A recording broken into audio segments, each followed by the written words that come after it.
an essential part of any fitness YouTuber. Number 6 is going to be your technique. Now, if your technique is bad, you will get injured way faster than otherwise. It's probably the number one predictor of injury.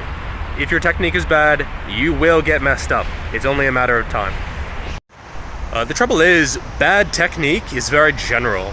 So in a future video, I will go through exercise by exercise what is bad technique and how you can avoid it so you don't get injured. But just a quick list to satiate you. The most common are going to be rounding on the squat and deadlift. It's going to be your knees coming in on the squat. It's going to be your bench press having with, flared elbows like this. That'll mess you up. It'll be rounding on bent over rows.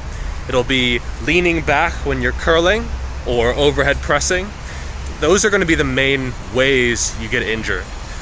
Stuff like machines, a lot of isolation work, they're relatively safer, but those big compound movements, if you do them incorrectly, they will bite back.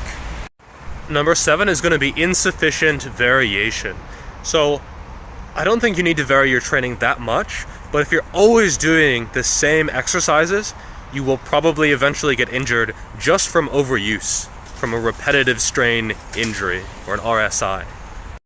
For example, if you always low bar back squat, competition style, eventually your sacrum will give out, or your knees, or your lower back. But if you do front squats, high bar back squats, pause squats, Anderson squats, split squats, there's so many variations that you can use, and this will spread the stress throughout the body. For example, when you switch to front squats, the stress goes more to the knees and away from the lumbar spine. If you do something like an Anderson squat, it inherently has a pause, which is easier on the joints. So by doing these different variations, just by a little bit, you spread that stress on the joint, and it allows the different parts to slowly recover as you change the exercises. This is the biggest benefit of variation. And it's one of the reasons why I wrote my book, just because I saw so many people always using the exact same exercises. But if you change them a little bit, in the long term, you have such a better chance of staying healthy. So the solution is simple. Every 4, 6, 8 weeks, somewhere in that time frame, vary your exercises, switch them up. There's no real downside to doing that, and there's a lot of benefit in terms of staying healthy. Number 8 is insufficient recovery. So you are injured right now. So am I. The fact that this injury doesn't show up is because we are recovering faster than the injury is taking place. If you are not recovering fast enough, this injury will slowly show up. So if your diet is bad, if you're stressed, if your sleep is bad, it's much more likely that you'll get injured. This is part of the reason why bodybuilders tend to get injured before a competition. They're eating less food, they're stressed out, and due to that insufficient recovery, these injuries have a tendency to show up more. Get it? Tendency? Number 9 is going to be not listening to your body. Now, so many people do this. I do this. You do this. Everyone does this. And this is a big part of the reason why people get injured. It really is. So I'm going to say there's 4 stages of injury. The first stage, you're not really injured yet, but you might feel like a little bit of tightness in the morning. Like, let's say I wake up and my shoulder feels a little bit stiff. That's stage 1. It doesn't affect my training. It goes away very quickly, but it's still a warning sign, and it's something you should pay attention to. Number 2, you wake up in the morning and it's even stiffer. And when you go to train, it still takes longer to warm up. This is definitely a warning sign, and it's a sign that you should modify your training.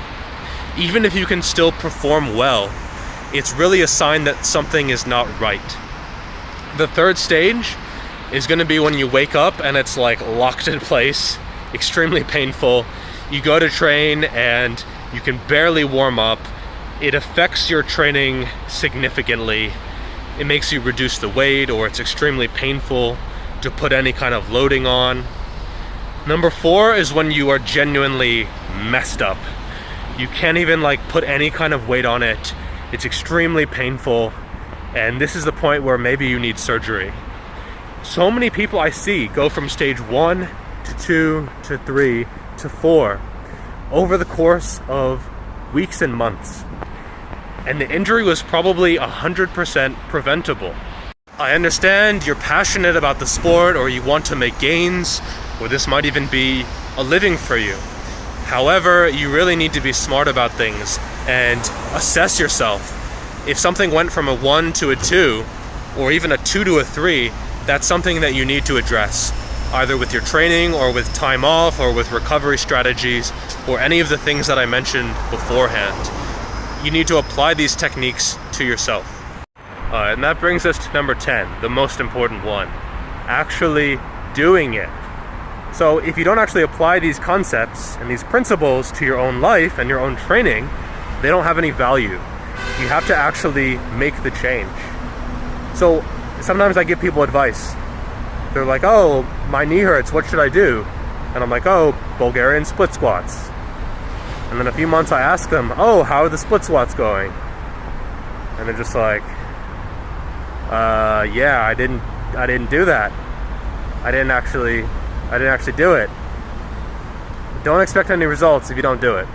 Alright, so I hope you've enjoyed this series, and make sure to like and subscribe, and I will see you next time.